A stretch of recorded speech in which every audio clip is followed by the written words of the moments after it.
Hey guys, welcome to another video of Max Attack Motorsports. Today we are going to be looking at 1988 RX7. We're going to look on how to install LEDs for H4 conversion. And then also we're going to be going inside the car and showing you guys how to install an aftermarket steering wheel. Okay, here it is, 1988 RX7 GXL. So far I have LED headlights, clearance lights, interior lights. Just bought some new lights for the rear, for the reverse lights, and also the rear clearance lights. These are from Superbright LEDs. I'm not sponsored by them, but I do enjoy their products really well, actually. Shipping's pretty good. I'm up in Canada, so it takes a little bit of time to get here, but they have some bulbs that are just really hard to come by. So let's get the hood up here. All right, stock 13B. Just changed the oil on it, brand new spark plugs. It's actually in really good shape. I'm very pleased with it. I'm just going to make sure this battery is charged. We'll get these headlights up and then I'll show you guys kind of what the finished product looks like on one and how to get there on the other.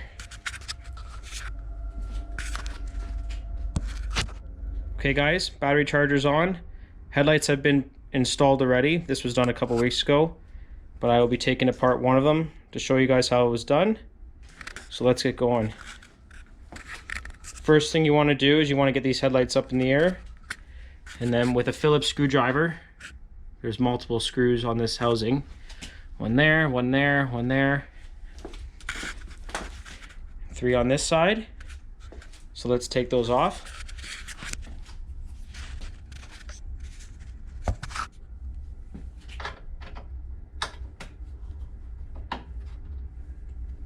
Try to keep your bolts in one place so you don't lose any.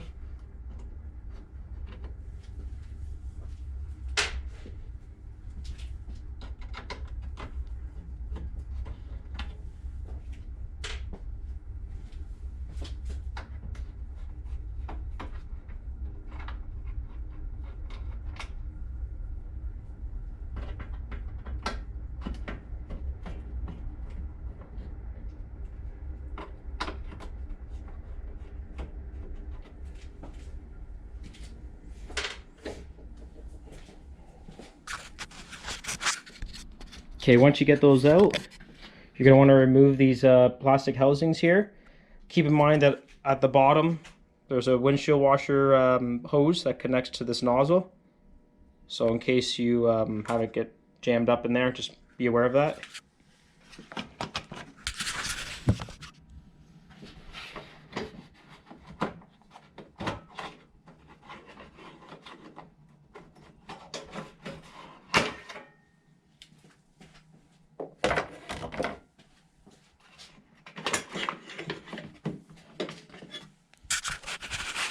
You can see just underneath there, that's where the hose is. So it's very, very easy to uninstall.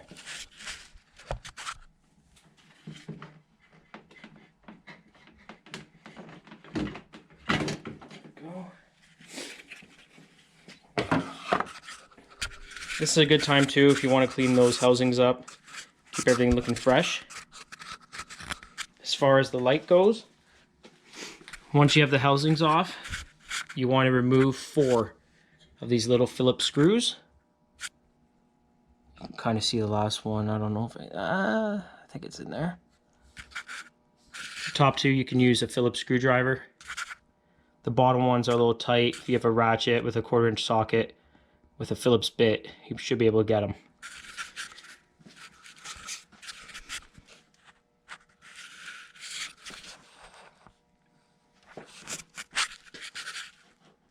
So you can see lots of room there. If you want to clean anything up, now's a good time. Okay, so let's get this bracket off here for you.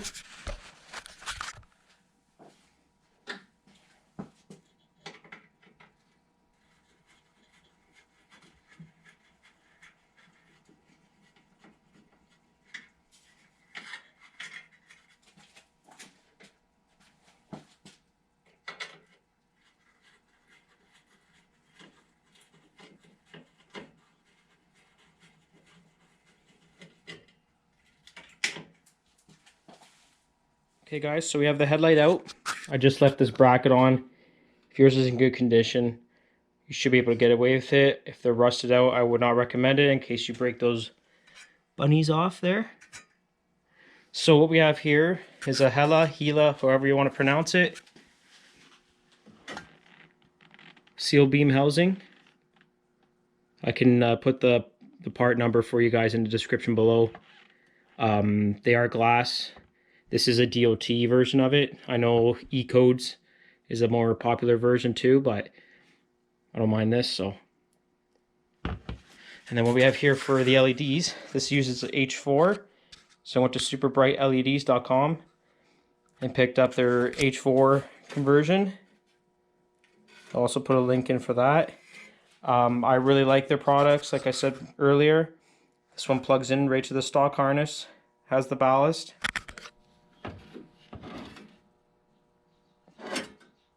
So what you're going to have to do is remove this clip. These headlights will come with stock bulbs on them. So you're going to want to remove that. They do come with a dust cover. Unfortunately, you're not going to be able to reuse that. Try to get a good look in there for you. Okay.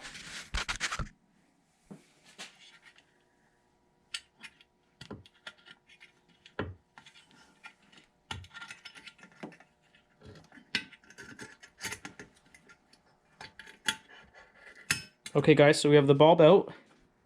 Like I said, this is an H4 conversion from Super Bright LEDs. The good thing about this kit, it actually comes with different lenses.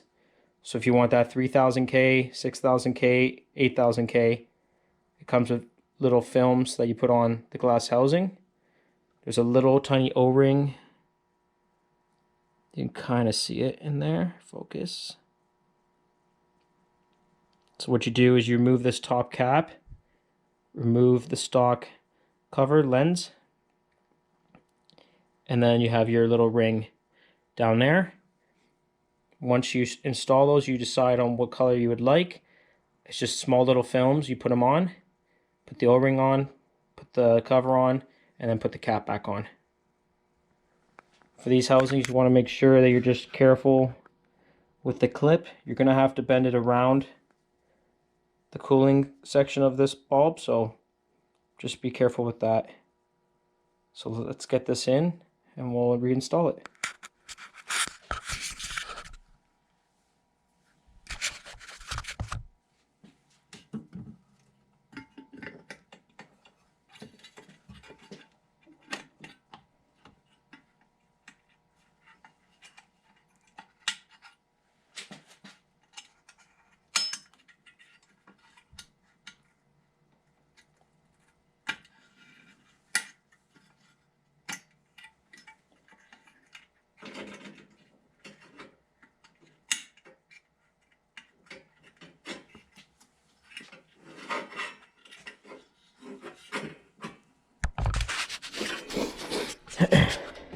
Okay, so we have the bulb back in, harness is plugged in.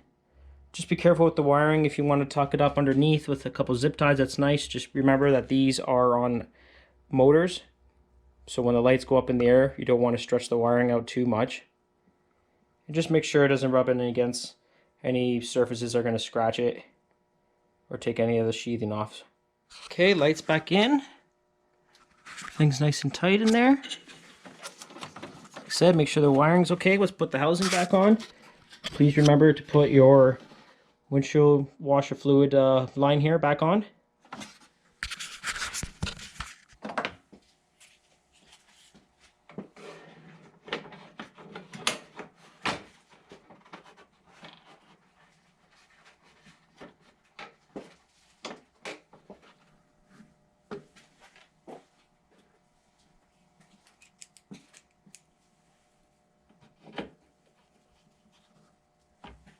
Okay, there we are, back in.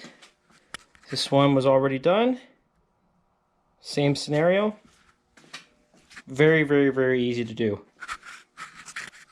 So let's turn these on so you guys can take a good look.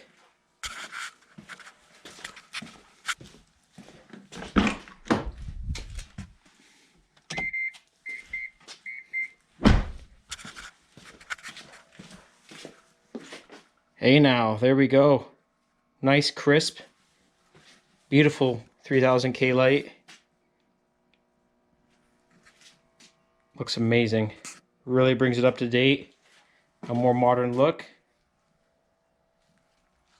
Here's your kit from Superbright LEDs. Like I said, I am not sponsored by them in any way. So let's open it up, see what you get. Let's put it on the old workbench here. Gotta have those Lysol wipes.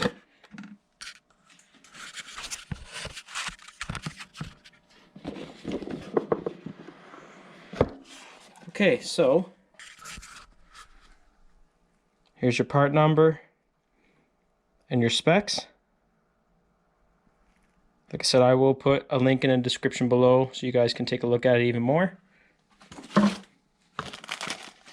Here is your 8000K films and 3000.